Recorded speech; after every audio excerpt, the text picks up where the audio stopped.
Welcome, everyone, and good morning. This is the Telarus Tuesday call for July 31st, 2018. It happens to be National Raspberry Cake Day. It's true. Google it. Telarus reminds anyone dieting today that technically, if you don't cut the cake and simply eat the entire thing, you only had one piece. Telarus cares. I'm Doug Miller, the voice of Telarus, inviting you to please log into our video feed for all of today's valuable information and to submit questions and comments for our presenter.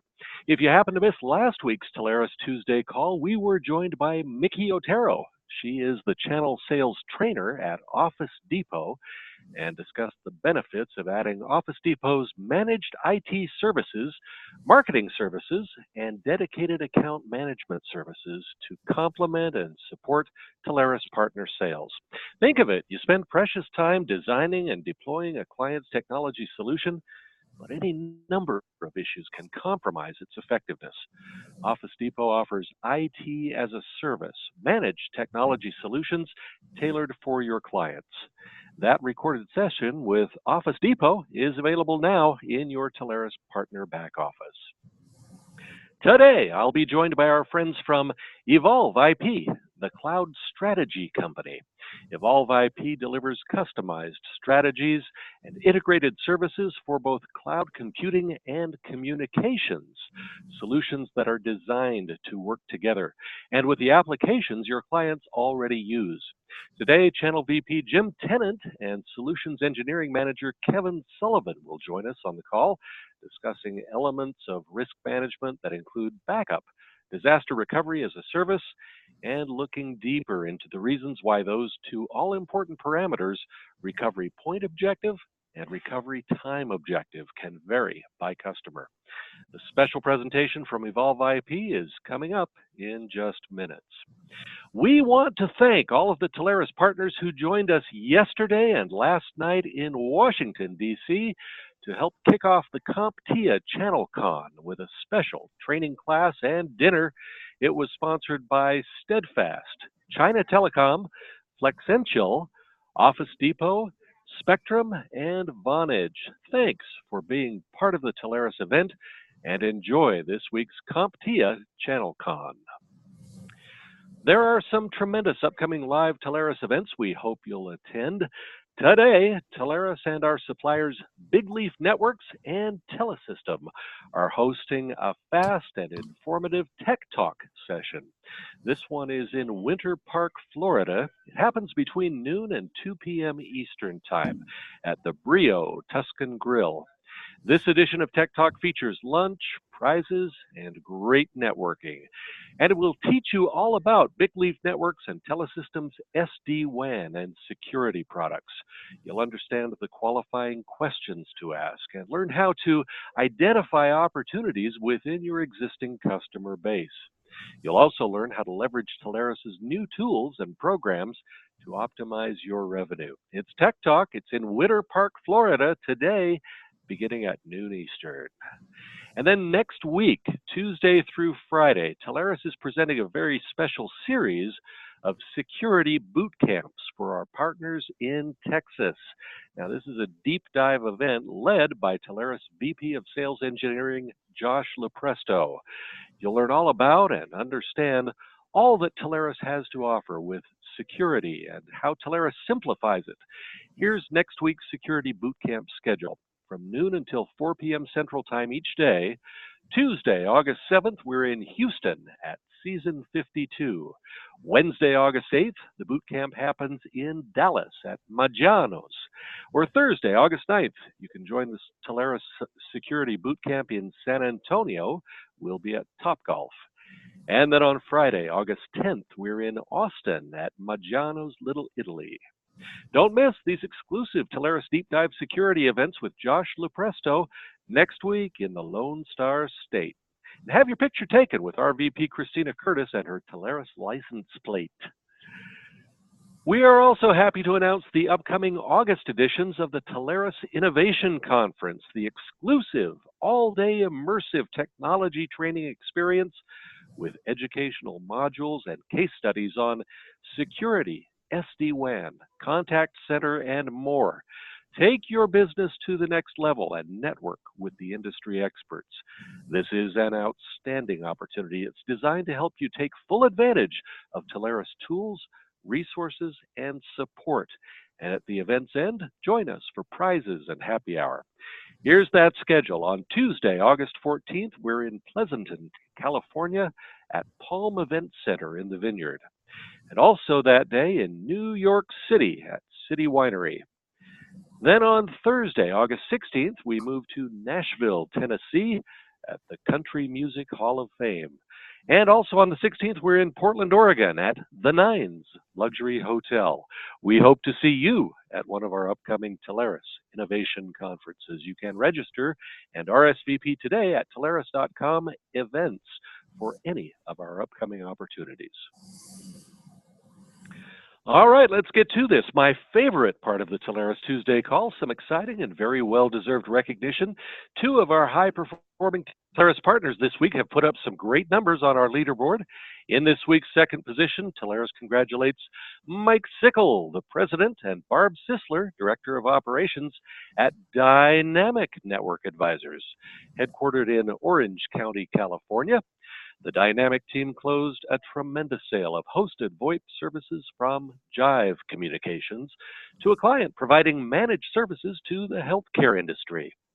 Jive's cutting-edge UC offering complements LogMeIn's market-leading collaboration portfolio, and they're excited to build the most modern, scalable, and innovative UCC portfolio on the market.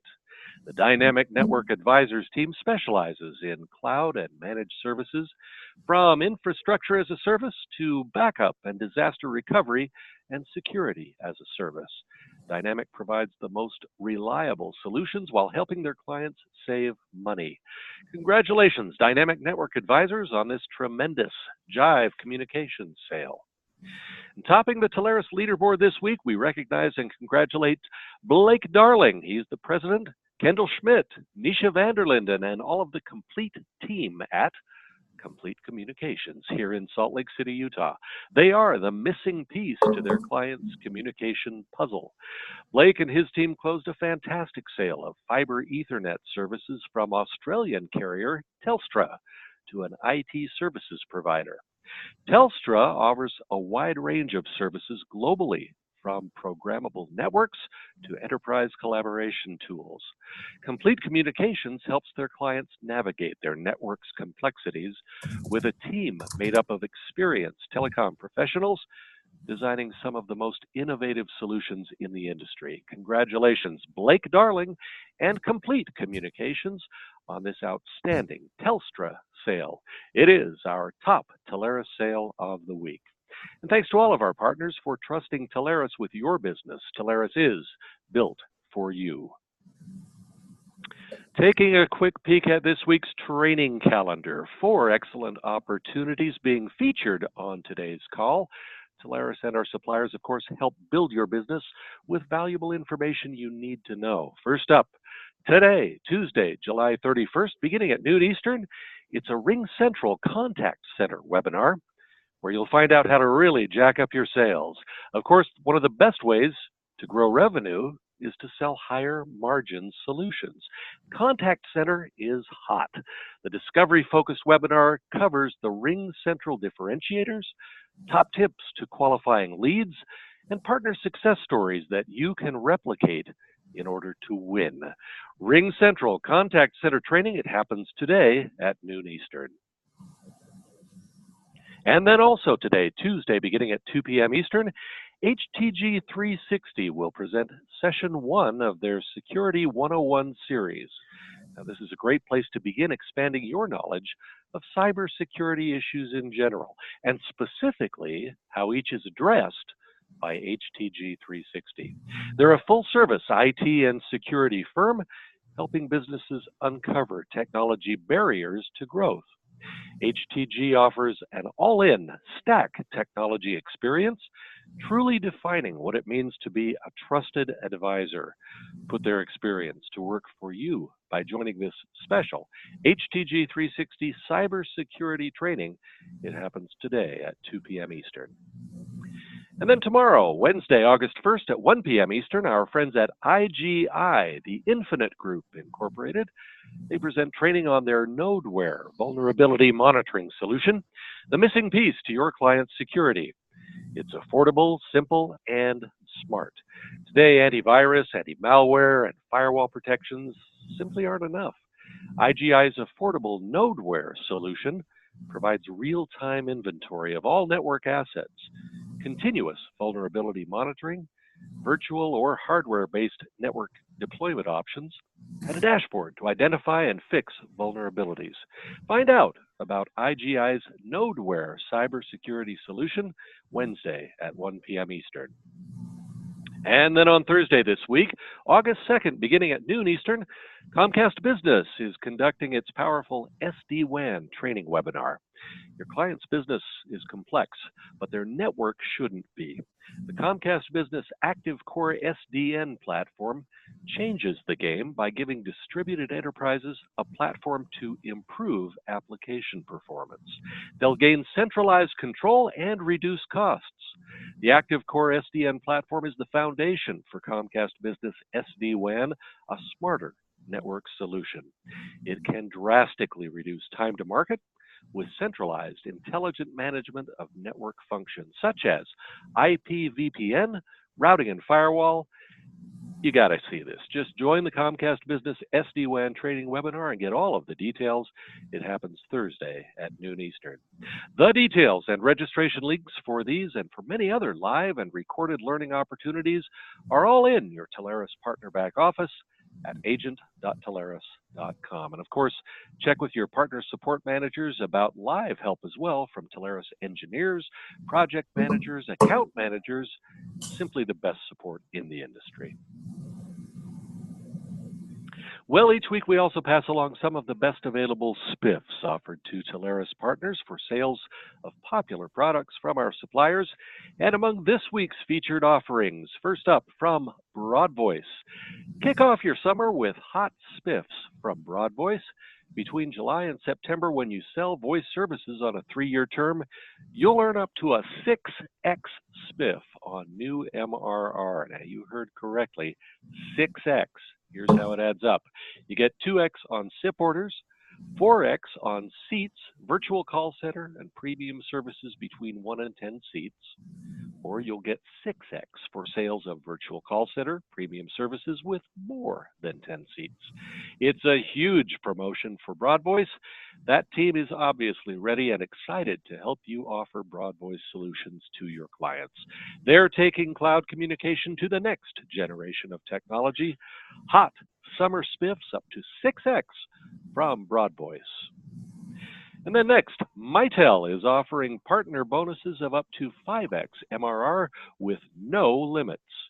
There's a 3x bonus available on sales of MyCloud Connect, plus another 1x bonus on sales of 50 plus users, plus another 1x bonus on MyCloud Connect Contact Center. So that's a potential 5x MRR bonus.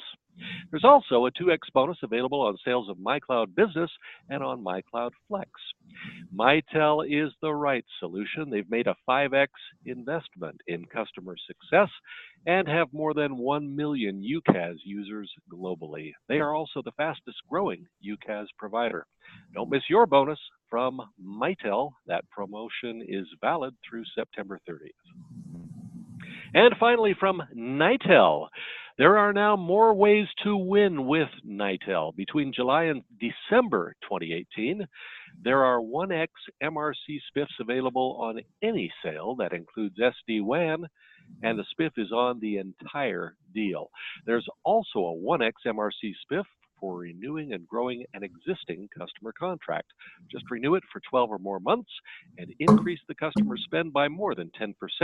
You get that 1x MRC spiff on the difference between the original and the new MRC. There's also a 1x MRC spiff on deals that include managed security information and event management. And check this out, a $500 bonus every time you enable a customer to assess exposure to cyber threats with a managed security testing solution. So many ways to win with Nitel, great promotion. Fantastic deals from our suppliers, and of course, there are many more. You can check them all out anytime online at promo.telarus.com. All right, Jim, Kevin, I hope you're ready. As I mentioned earlier, I'm very happy to be joined today by Evolve IP, the cloud strategy company. Evolve IP delivers customized strategies and integrated services for both cloud computing and communications, solutions that are designed to work together and with the applications your clients already use. Jim Tennant is VP of Channel Sales and Service. Kevin Sullivan is the Manager of Solutions Engineering. Evolve IP is the only provider that can deploy both cloud computing and cloud communications in a secure virtual private environment. And today, Jim and Kevin will discuss elements of risk management that include backup, disaster recovery as a service, and looking deeper into the reasons why RPO and RTO can vary by customer. Jim, Kevin, we're glad you're on the Tuesday call today. Welcome. Wow, Doug, thanks so much. Thanks so much. This is Jim Tennant, and I have the privilege and honor to speak to the crowd today, along with Kevin Sullivan, our Director of Solution Engineering. And to your point, it's about what companies want. It's about the cloud consumption model and how Evolve IP as a strategy company can address that in many ways. So to the extent of the agenda today, let's talk about what's in it for you, the Telarus partner. Kevin's going to cover really the difference of what's backup as a service versus DR, what the industry and the ecosystem has done to confuse the consumer, if you will, and how Evolve IP's DR plan and our template and our organization can help clear that up. You as partners experience and sell the cloud. You sell UCaaS, you sell contact center, you're selling and augmenting companies as they're consuming more in the cloud. We want to show how we're different in that space. Doug, as you mentioned, we do all of the above. Today we'll focus specifically on what is recovery time, what is recovery period objectives, and what that means to you. We'll look at some of the Evolve IP differences and then talk about if you have an opportunity, what that means and how we can help you what those next steps are. Steph, why don't we just move forward? So what's the companies looking for now? What do businesses want, right? They're looking for, I don't know what I need long term. Whoops, go back, there you go. What I need is, I can't be down. I need zero downtime. I can't afford to be down. We need a compliant solution. So whether it be PCI, whether it be HIPAA, high trust umbrella encompasses many of those. We'll talk about that in our private environment. I need to be able to work from multiple locations and still have zero downtime and that compliancy. We'll talk about that. My data, my information needs to be secure. I need to have that in an environment where I'm confident that it's secure. And then obviously I need those tools. I need to be able to see that environment, move my assets around, and make the best of those, both technically and financially, economically. All right, Steph? And so what's in it for the partner? As you're looking at this can be almost too much information as you're having those discussions. But what's in it for you, Steph, if you might advance to the next one, is, and Doug talked a lot about SPIFs. So in addition to the residual payment that we're providing Telarus, you have an additional opportunity to become what we call an iPartner. So Check With Myself has an opportunity to work with partners throughout the country, or one of our channel advisors can walk you through our iPartner program for, yes, an additional 4 residual points to you. On top of that, you can see on the UCaaS side of our opportunities up to 5x. And yes, the UCaaS deals exceed and commonly now are above $10,000 and even $20,000. So you can see the amount of income that is going out the door. It makes a lot of us think, gosh, maybe it's time to look at a partner opportunity, right? And exponentially, we see on the cloud side, and we'll talk about some of the case examples at the end of our presentation today, the cloud compute opportunities that are often 3-4 times the size of some of the UCaaS. So on that side, up to 3x times the size on those. Excellent. All right, Steph, let's get into it. So again, what's in it for you, differentiators, and we talk about what the companies are looking for. They want to be secure. And you said you'd be able to recognize a cyber attack. How do I do cyber attacks? You mentioned, I wouldn't have ransomware and the information leaked out. So with that, Kevin, why don't we get into this, talk about backup as a service and DR as a service. All right, thanks so much, Jim, and thanks, Doug, for the great intro there. Really appreciate it. So, as Jim had mentioned, we're going to be talking about a couple different things today, but chiefly among them, really differentiating what disaster recovery as a service versus what backup as a service means for you, your organization, and your clients. So, as an industry, as Jim had previously mentioned, we really haven't done ourselves any massive favors historically. We've really taken a lot of the same terminology, a lot of the same approach, and tied the concept of disaster recovery and backup together under this umbrella of business continuity. But at their core, they really are different and separate things. And it's important that we make sure that we really cleanly differentiate the two of them to make sure that when we're engaging in client discussions for folks who may be interested in this type of solution, that we're leading them down the right path. So if we could go to the next slide, please. So very briefly, just in terms of Evolve IP, so we offer the full suite of cloud solutions from both a cloud computing and a communications perspective. So things like DAS with virtual desktops, infrastructure as a service or platform as a service with our service offerings, what we're going to be talking about today, which is our disaster recovery offering, as well as like contact center, unified communications through our IP phone platform, and network and security features that can bolt onto all of those aforementioned services. So as we said, we'll talk through disaster recovery, business continuity, and backup today. So if we could go to the next slide. We're really going to contextualize today's discussion around more so the why and the what rather than the who and the how.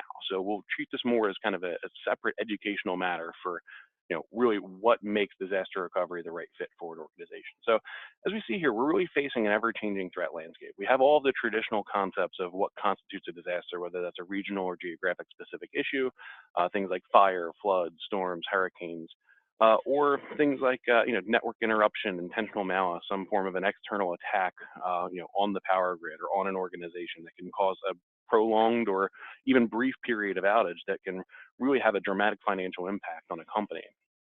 So we now couple this with our new reality, which is the inclusion of more aggressive and more prevalent ransomware and malware and viruses that can potentially affect organizations and not only incapacitate them from a networking perspective or a power perspective, but actually hold your data potentially hostage. And we're firm believers that while having all of the right security solutions in place to ensure that these types of things don't happen, the best lock is only as good as the best burglar. So the true best method that you have for protection is recoverability. And that's really where disaster recovery and backup both lend themselves to solving this type of particular issue. If we could go to the next slide, please. All right, thanks very much.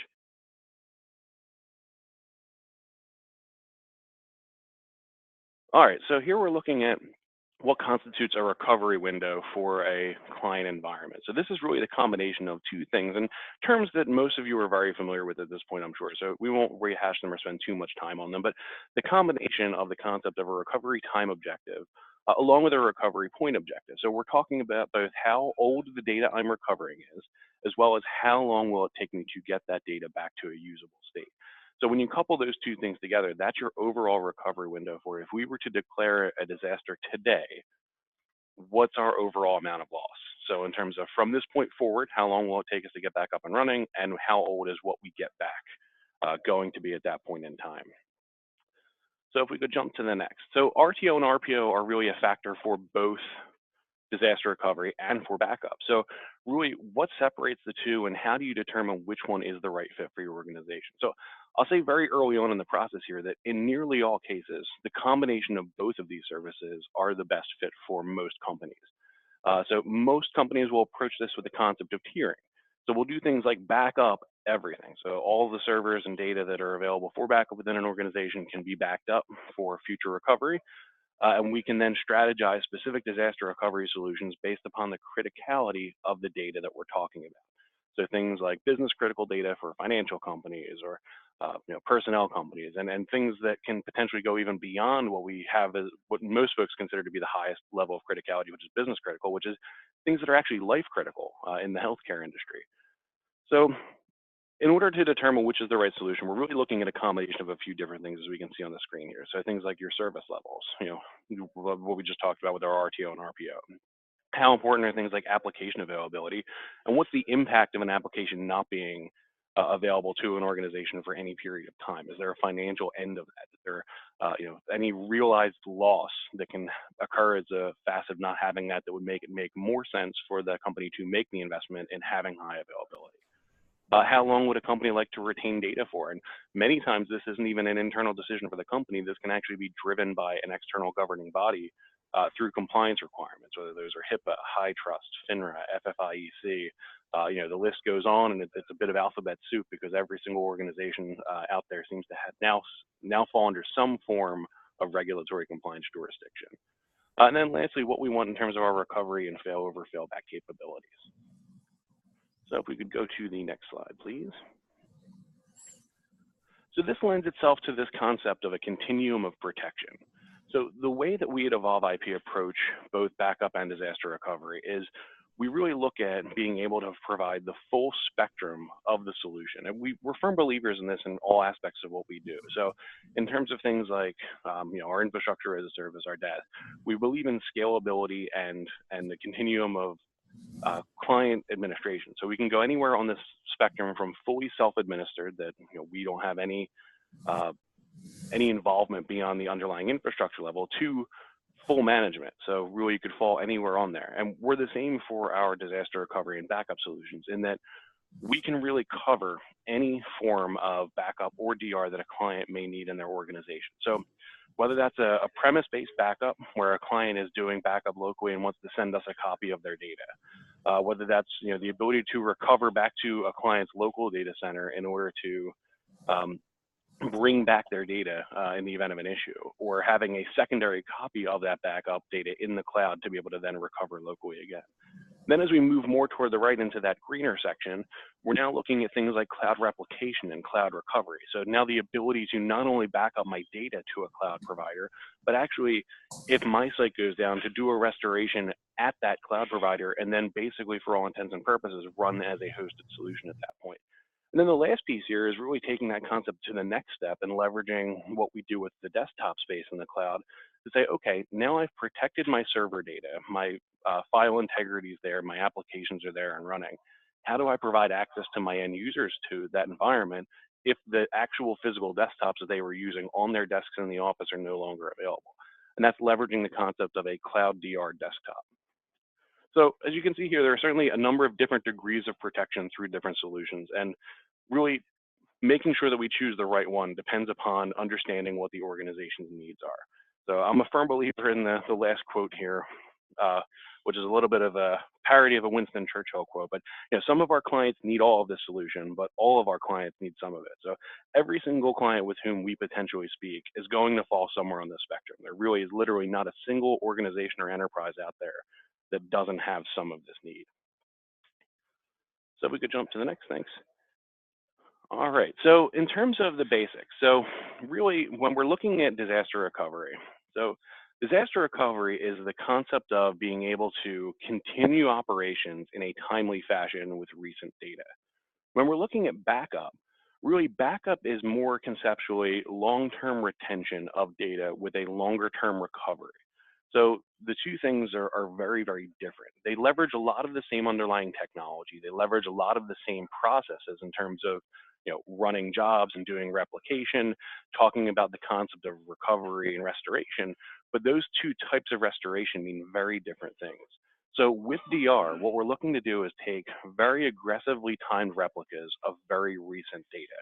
So a good DR solution allows us to not only get back up and running quickly, but get back up and running quickly with very recent copies of what we're protecting. A backup solution, however, is more focused towards us being able to pull back from a larger window of time, and we're not necessarily as sensitive to what the timing of that recovery is. So we can jump to the next, please. Thanks very much. So from a service level perspective, what that means is a DR solution, we're really looking at a recovery point objective of seconds. So right, we talked a little earlier about what an RPO is. So that's how old is the data that we're looking to bring back into the environment. So we're looking to get data that is seconds old, and we're looking to do that within minutes. For a backup solution, we're really thinking more in terms of a lower tier of protection. So does this system or does this organization en masse have the ability to potentially lose 12 to 24 hours of data? Can the business continue to survive with the application not running or several applications not running for 12 hours or more? So some organizations in their entirety can actually fit into the backup realm of this. But as time goes on, we're seeing fewer and fewer companies that are willing to take that chance. You know, there's a realized financial impact for every minute of downtime that's going to vary by industry. But when you start to look at those numbers, it goes up significantly and does so very quickly.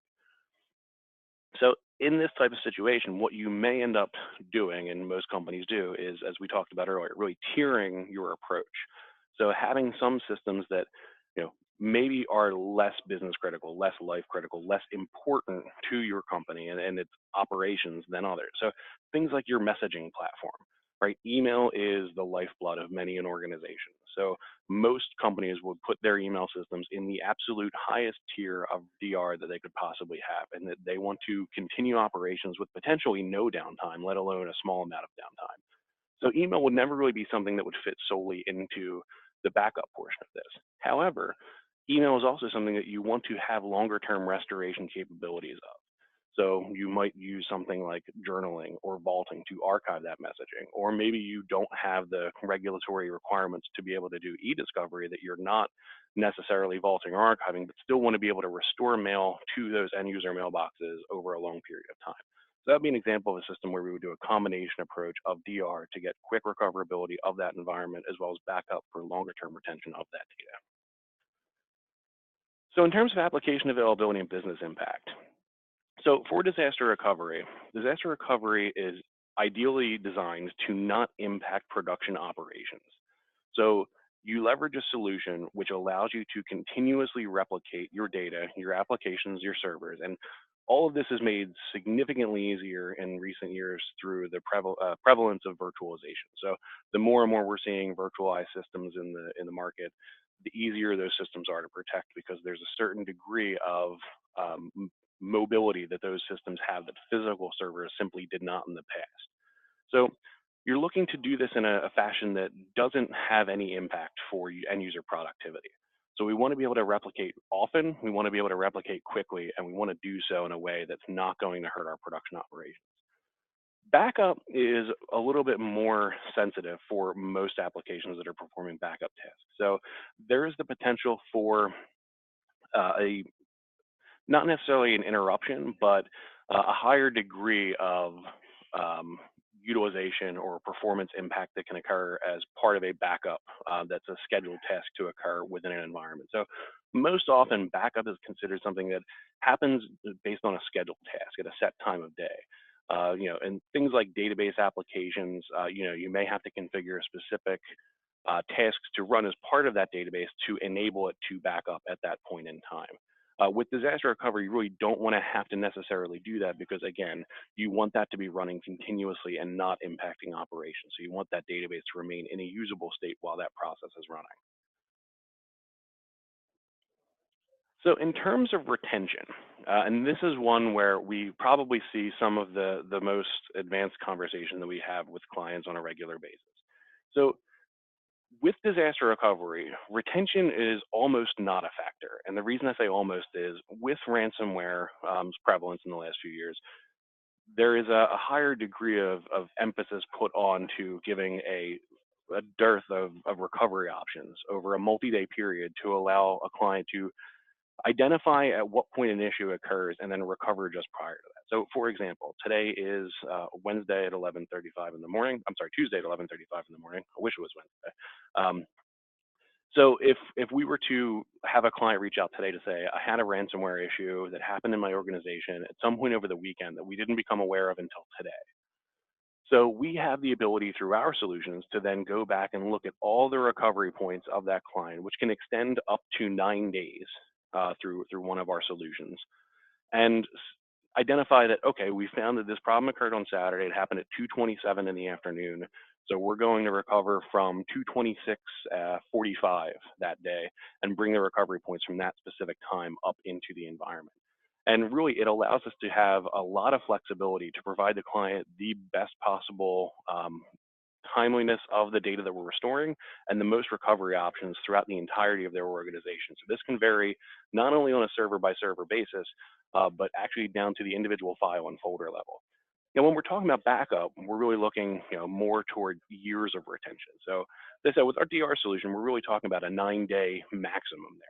But backup, we have clients who are keeping 7, 8, 9, 10 years worth of data, and they're doing that through a combination of different types of backup. So, most of our clients will approach this as having 30 daily backups, then 12 monthlies, and then however many yearlies they require. And that gives them all of their regulatory needs. So, HIPAA might have a requirement for 7 years worth of data retention. FINRA might have a requirement of 5. It lets them check the boxes for that and also gives them the ability to do restorations of that older data. And then in terms of recovery capabilities, so DR is an absolute minimal manual step process. So we want to make sure that it is as streamlined as possible. You can automate as much of it as you possibly can to make it so that the process largely handles itself. The reason that you want to do that is if you think about it from a logical perspective, if you're going to run over to hit that big red button on the wall that says it's time for us to fail over our organization, there are going to be a lot of other things that are on your mind, your administrator's mind, and your employee's mind. So you want to have as much of that captured in process as you can. Now, the benefit of not doing this yourself and in-house is that with working with a cloud services provider like Evolve IP, we are then able to augment your staff and help you and walk through what your options are and help to make the most educated decision based upon the specific set of circumstances that prompted you to fail over. It makes it much more approachable and agreeable than attempting to go this route alone. With backup is usually much more of a manual process that's going to take some time, and there's a significantly less amount, or a significant less amount of concern that goes into that process. Usually, if you're doing a recovery of a backup, you don't have the mental picture of alarm bells ringing and red lights flashing. Whereas with disaster recovery, we have the word disaster right there in the title, so it tends to evoke a bit of a stronger response from most folks. Backup is usually more of a measured process. Especially coming from the background of formerly using tape to facilitate this, there was a waiting period that was built into that process of requesting tapes get delivered back on site, mounting those tapes, pulling the data off of them, which has to happen in a sequential fashion. Now, granted, that way is archaic, mostly archaic at this point. There's still some use for tapes within the industry, but usually we're doing disk-based backup today, and we still have that more measured approach to backup restoration as opposed to disaster recovery restoration. So the last piece we'll talk about here from a process perspective is the concept of reverse protection. So one of the biggest things that we find that makes an organization hesitant to fail over is the concept of bringing their data back. So once I run and hit that red button, how do I reverse the process to get myself back to my original state when whatever prompted me to fail over ends? And that is really one of the great things about a virtualized DR solution, such as the DRAS Zerto solution, which Evolve IP provides. So baked right into the way the replication works is the ability to do a reverse replication stream. So let's say you're a client and you're at your office building and all of a sudden there's a prolonged power outage, like the New York City blackout that occurred several years ago. Now, you're not sure necessarily how long you're going to be down for. You're not sure, when things come back up, will they do so cleanly? Did things shut down cleanly? So there are a lot of unknowns that go into that process. So that's a situation where you would probably be tempted to look to do a disaster recovery failover. Now, when you fail that system over, you want to have the luxury of knowing that once your systems come back up online, you've made a significant investment into your on-prem data center and want to potentially pull that data back to run locally as you would run up to that point. Very many solutions and very many providers would then pump the brakes on that concept a bit and say, hey, look, you've already failed over, you're running in the cloud now, why don't you just stay here? And that's certainly an option, but not one that you necessarily want to feel forced into taking. So this type of solution allows you to now, as you're running in the cloud from an Evolve IP, simply bring your data center back online. We reconfigure the replication to do the same exact process that we were using to replicate your data from you to us, to replicate our data from us to you. Once it gets synchronized, we continue to replicate those changes until a cutover date's agreed to, At that point, we do the same exact failover process that we used to failover from you to us, to failover from us to you. You're now back running in production from your local site, and then can start replicating your data back to us for potential future failover if ever needed. A backup solution certainly doesn't have the capacity to do this. Backup solutions, again, we're really more talking about the ability to pull that data back rather than necessarily pulling back active running servers within the environment. So we have a couple of slides here on the benefits of virtualized cloud-based recovery. So as we talked about earlier, the concept of virtualization has really opened a lot of doors for us as an industry to not only provide these better services in terms of the underlying technology and the SLAs, but usually do so in a much more cost-effective manner. So we can now significantly reduce the amount of data loss by having more aggressive replication schedules and a much quicker time to recover than was done previously. So recovering physical servers had a lot of challenges in it, and anybody who's worked in that space long enough knows things like drivers or firmware issues or the underlying actual hardware itself that constituted the recovery systems for physical protection could sometimes equate to a nightmare scenario in terms of getting back up and running. So we've really eliminated the need of all that with the portability that virtualization gives us. Also, the ability to do things like asynchronous replication. So it makes the actual change tracking within the underlying protected systems much easier to continue to work, and really opens up the door for easier active-active solutions as well. So everything we've been talking about to this point is really in terms of active-passive. So having a running production system somewhere that then has a passive copy elsewhere that you can fail over to.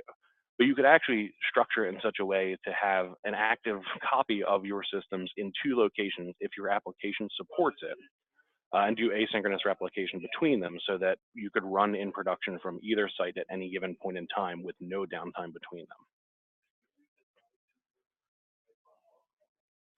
So as we talked about here, really, the concepts boil down to a few key facts. So we can offer better functionality for less cost, easier, more frequent and less expensive testing. And this is an important one. So the concept of DR testing used to really be an arduous process. It used to involve significant potential amounts of downtime, used to involve a lot of off hours work of your IT teams to be able to come in and mount tapes and recover systems.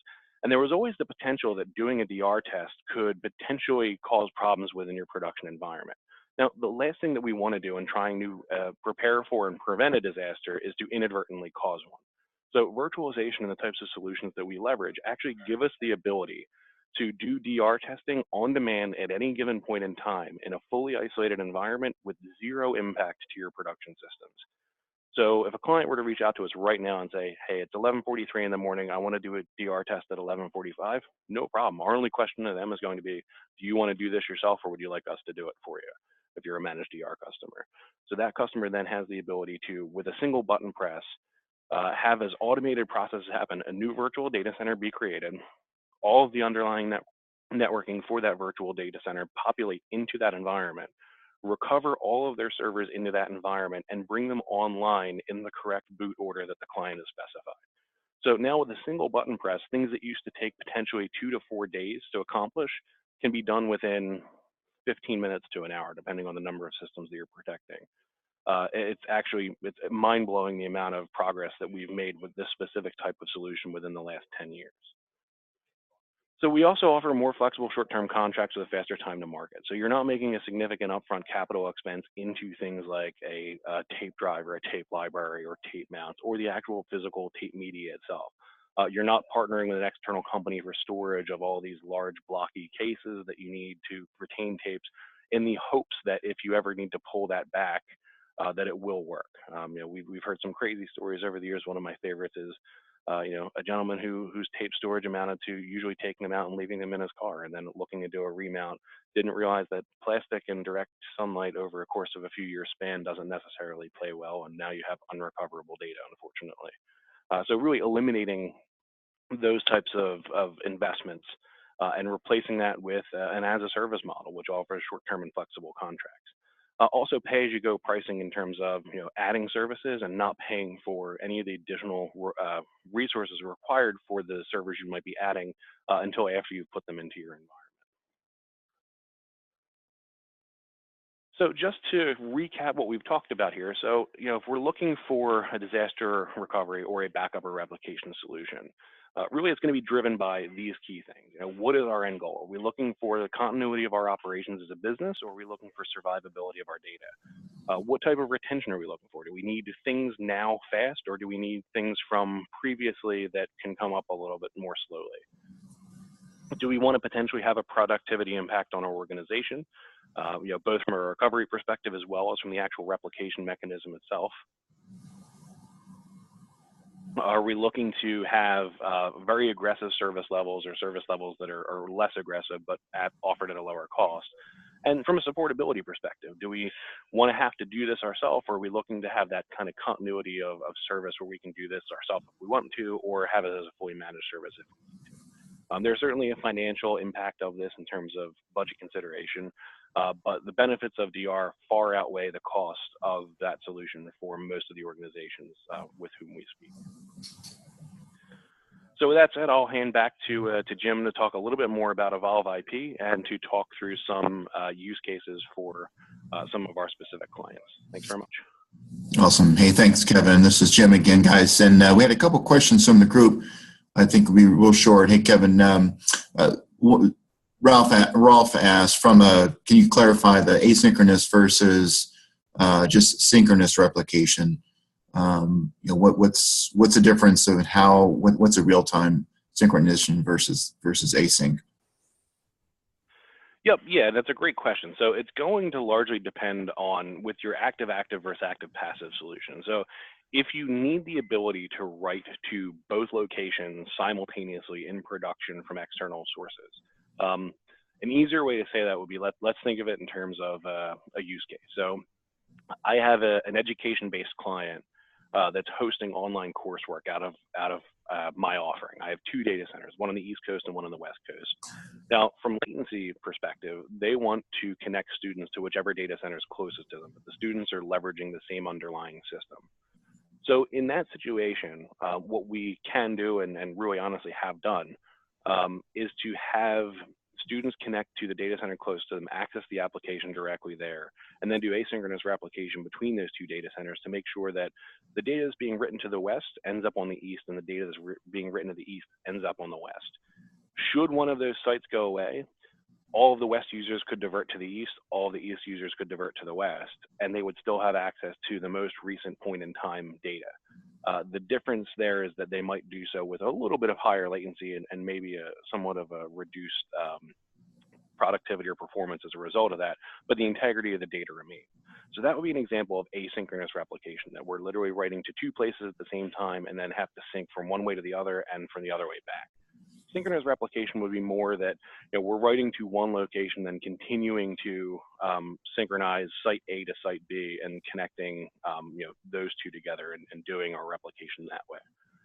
Very important to note that in either scenario, if you're looking for a true high availability active-active solution, you just have to make sure that your application specifically supports it.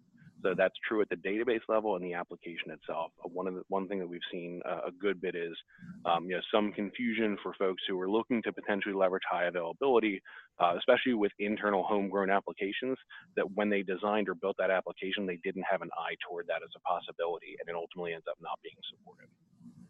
Perfect. Thanks, Kevin. Thanks, Kevin. And guys, that's a great example and a nice transition into why, when you look at our cloud customized strategies, it's a discussion. You need to talk to someone like Kevin who can have that client conversation. They might have a hybrid where they need some HA and other applications they may not. So what we do is we in the process of engagement, we have that discovery call with you and the client. We look at what's needed within the best of breed applications we have, the blue chip companies that we work with that the companies are already familiar with. So whether it's a Veeam, a VMware, if it's a Zerto, if it's a Double Take, depending on what their specific replication, a backup, a DR needs are per application, it's going to change for every client. All of that's within our one cloud, all that's within our compliant one cloud, and Kevin talked about a lot of those drivers that companies are looking for to ensure that they have that. And Lisa, that answers your question. It absolutely is part of the data loss prevention where a client's going to have that compliance they need. So they need a compliant architecture to do that with. And then lastly, investing in your future, you as a partner, right, and your clients as well. So whether it's the ongoing support, the dedicated client technology advisor, that person, that body, that name that they can call and work with. They might have, as a cloud consumption model continues to grow, other products with Evolve IP, and they need that person to help kind of orchestrate different moving parts within their organization. There might be a variety of engineers, a voice engineer, a contact center, compute engineer that are needed within their account.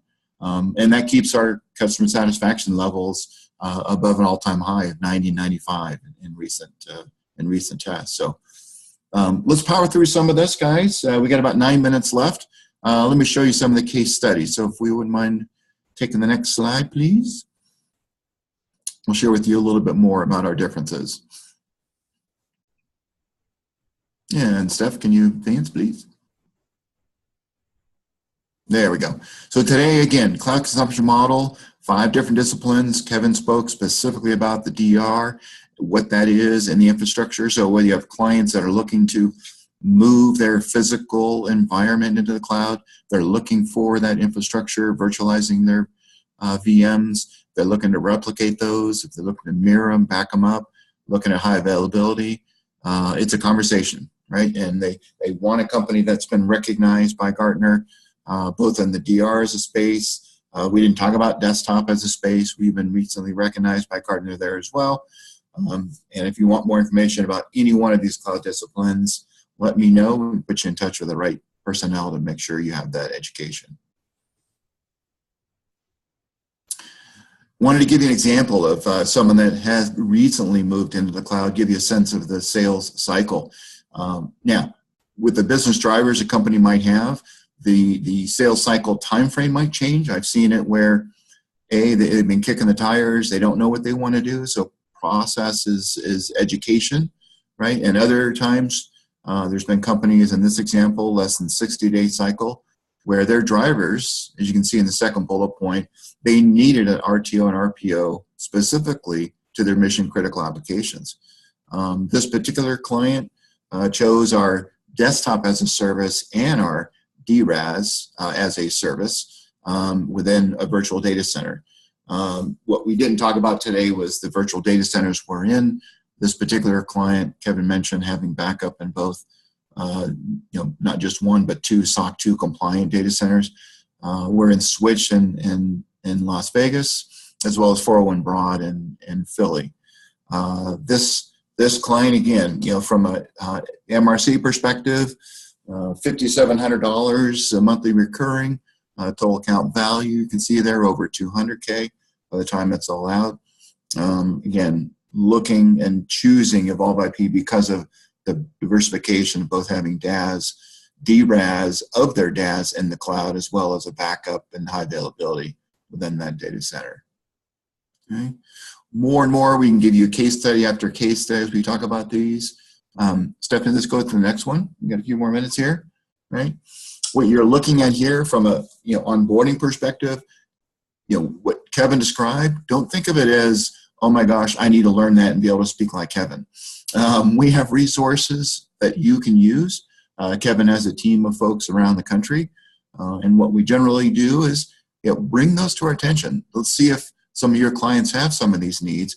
What do they need to learn? And then we have a whole onboarding process for you as a partner, and you can kind of pick and choose what different modules you'd like to attend or what we can help you with, either through a webinar track.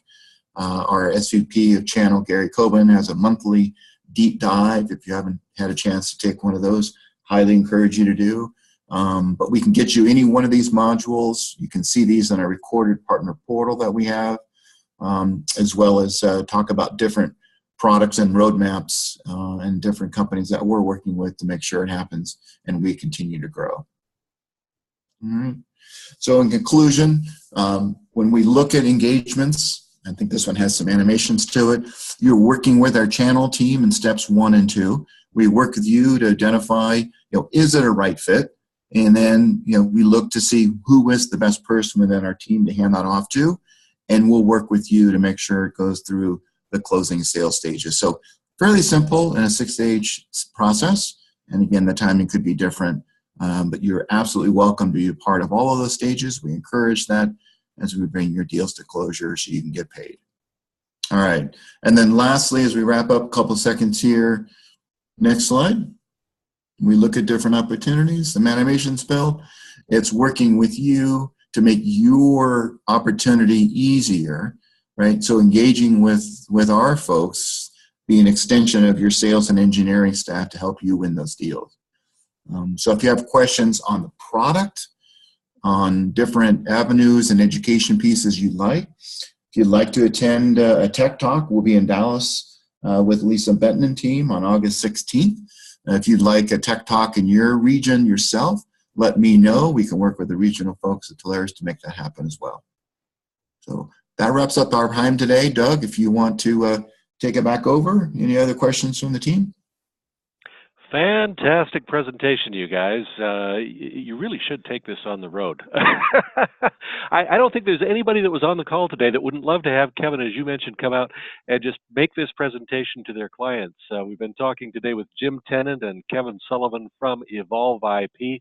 You know, there's some very impressive accolades that Evolve IP has won as well. They were named in Gartner's 2017 Magic Quadrant for Contact Center as a Service. Forbes named Evolve IP one of the best cloud computing companies and CEOs to work for in 2018. The list just goes on. And this presentation today was tremendous. I think every one of our partners envisioned themselves sitting in front of their clients making that presentation in the way Kevin brought it out. And if you can take that information, talk intelligently about the differences between backup and disaster recovery, how they interact together, and why both are still so critically important. As you mentioned earlier, everyone needs some of this solution. It's a great way to get in front of those clients. We're about out of time, but you've effectively answered our questions that came from the partners today. Jim and Kevin, you want to get the last word in and just make one final pitch as to why our partners should find out more about Evolve IP? Thanks, Doug. Absolutely. It's an entry point. People don't consume cloud and say, hey, where have you been? I need all 5 disciplines. To Kevin's point, it's they need some or all, and you have one provider that can provide all of those elements and have your revenue grow with us over time. Thanks very much, guys. Terrific presentation. Don't forget, Evolve IP will be hosting that Telarus Tech Talk in Dallas on August 16th. And if you'd like to find out more about Evolve IP, check them out online at evolveip.net. And this presentation, of course, will be available in your Telarus partner back office probably by the end of today. I think a lot of our partners will be visiting that once again. A reminder to register for Telarus Tech Talk and our innovation conferences and other tremendous opportunities at Telarus.com events. Our thanks to each of you for your attendance and participation today. We'll be back next Tuesday with more. Till then, I'm Doug Miller, the voice of Telarus. Have a great selling week, everyone.